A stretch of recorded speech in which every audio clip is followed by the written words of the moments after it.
and I think that's something that I hold, you know, up here, because I am the man on that level and more. And I think I don't give myself enough credit when I say this, because, when it comes down to it, it's all the power of the mind. The mind is a very dangerous weapon, and people seem to think I'm just gonna use it. And I think this. I'm sorry that I have to stutter here. I think when these YouTubers or these streamers or whatever title they go by, when they make these videos and they lack confidence, or they just aren't where I am, I start to rip them apart, not in a negative sense, but from a sense of like, I just don't understand why you would do that, you know? Yeah. Like, they're not intelligent, they're not interesting people, but yet they beg for attention, they beg for affection. And I think my character, you know, I've spoken, and I'm a very well spoken individual. The way it just, sometimes when I'm recording and the beat is on and I'm thinking up bars and everything just rolls off the tongue, I feel a part of me is just stuck in a repetitive cycle, a loop. And people are wondering now, why am I not talking to them, picking up the phone, come like, and it's mainly due to the fact that, I don't know, like, I feel tired in my body, I feel tired in my mind, I feel tired just in general, because it's gone on and nobody knows and nobody cares, and that's just the reality of it. Like, I'm not saying that I'm tired of their presence or I'm tired of being here. I'm just tired of living the same life on repeat. When I was younger, I would have done anything, to ride quads and go-karts and dirt bikes and motorcycles and cars, and make all that money. And that was really what she needed. She needed to know that I cared about her, that I could fall in love with her over and over and over again and provide for her. And I couldn't, because, I don't know, I was stuck in the past. And that's what's killing me right now. The past. I Even when I went through 2018, the past, 2019, the past, 2020, the past, 2021, the past, 2022, the past, 2023, the past, 2024, the past, 2025, the past. It doesn't matter what year it is. I'm haunted by being excluded and removed and banned and, exiled for no apparent reason, or whatever reason. I don't know anymore. All I know is that I showed you respect and I held myself accountable, and I thought you did too. And that just goes to show, you don't know these people. You never did. And you never cared about me. You never respected me. You never liked me. You just pretended. You lied.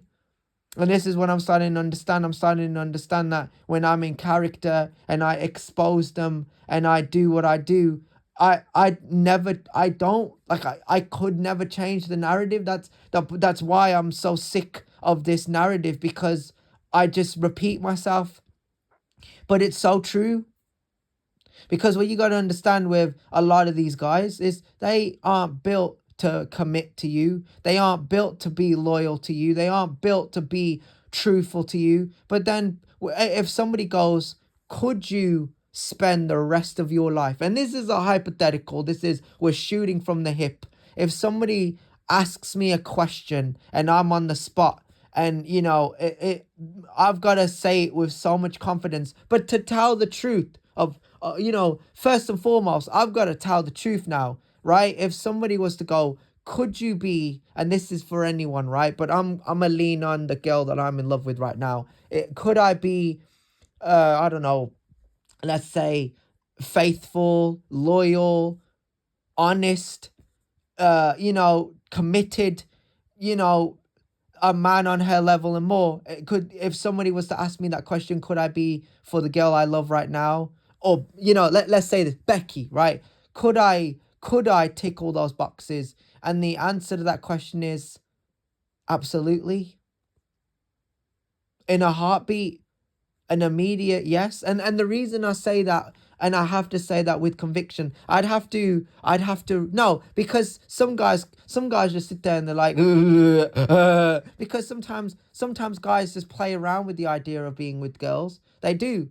No guy comes out here and goes, they wanna commit to a girl, because no guy is really, no guy in this current day and age is really here to settle. No guy is really here to commit. They're here to cheat and spread their filth. They're here to do their shit. And I'm here for one reason only. And I go back to that very moment when I kissed a girl named Emily on the cheek, and she just walked off, ran away, whatever you want to call it. I was rejected, and it was wrong, and it felt wrong. And then I had to live with that embarrassment for years. And then I came across Becky from that video, and she went by a name, and that was her alias for a couple of years. Still her alias, because she's always going to be the baby girl.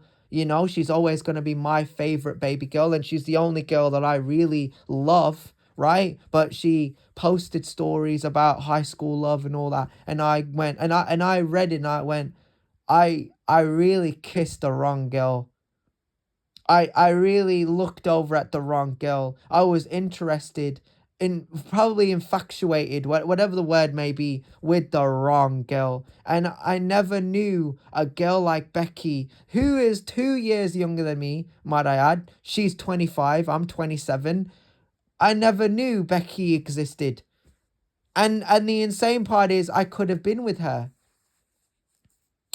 Yeah. So I think when it comes down to it, when it comes down to me and what I've always wanted, that realistically is what I've always wanted. I've always wanted to be myself. I wanna be the man. I wanna be the man I was put on earth to be. I just wanna create the castle. I just wanna put everything into place. I wanna create a comfort zone. I wanna create a basement. I wanna put everything in there, but I more or less want it to be what it's meant to be. What's the point of me having all that money, having all those opportunities, having all of it without without her, without her?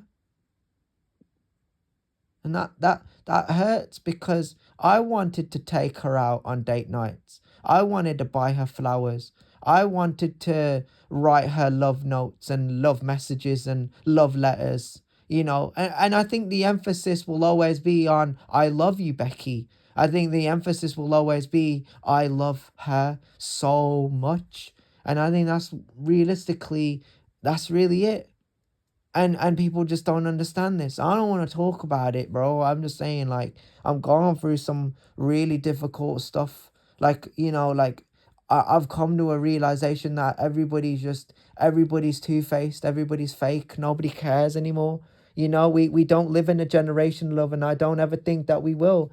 And that's due to social media. That's due to man's logic. These, you can say whatever you want to say and try and spin it however you try to, but the podcasts are evident that guys aren't looking for commitment. They're not looking for serious relationships, except for me, right? Because I always was. When I was dead serious about being in love, or having an interest, or when I wouldn't go as far as to say I was obsessed. I probably was attached to Emily, but then when I realized years later that, you know, I met another blonde, and she had short hair, and she was taller than me, and she smiled at me, and I quoted, "You have a very beautiful smile," and she went, "Thank you." The way it made me feel. And I realized that I threw a lot of well, I like to compliment, but I compliment everybody, right? I give them the thumbs up. I go, good job, right? But that was more or less like an evident compliment, right? But then I go, what about Becky with blonde hair? Like, are we gonna forget that Becky had blonde hair, and she just instantly became my type? But I guess you can also go as far as to say everything that she did, And even when she quoted to Gremlin that she did everything for that guy, you can also go as far as to say, she could do everything for me and more. But if I just limited myself, like, I don't know, I didn't work hard enough. That's my biggest regret. My biggest regret would be, and I wouldn't keep this a secret, but I would feel a little bit embarrassed to admit this to her, is to fail her, to come so close, to come so far and realize that it doesn't, it doesn't make sense. And I do agree, I do believe that I have a mindset that's unlike everyone else, unlike anyone else. Like, um I'm separated from people because I'm not with those people. I have an ability to look elsewhere. And I think when it comes to Becky, I just want, I tell myself that I would never, ever, ever look over in another person's direction. But I still show respect. I still respect the culture and I still like what I like. And what I'm trying to say here is that when I look at it, I think I've been benefited. I've been blessed by Becky. I've been able to, I don't know, come across her, and she's changed my life. She's made me happy. And when I'm not, when I'm not watching her stories, or, she's not posting her videos, I miss her so much. Yeah. She did everything for me. Everything for me. And all I had to do was just go and see her.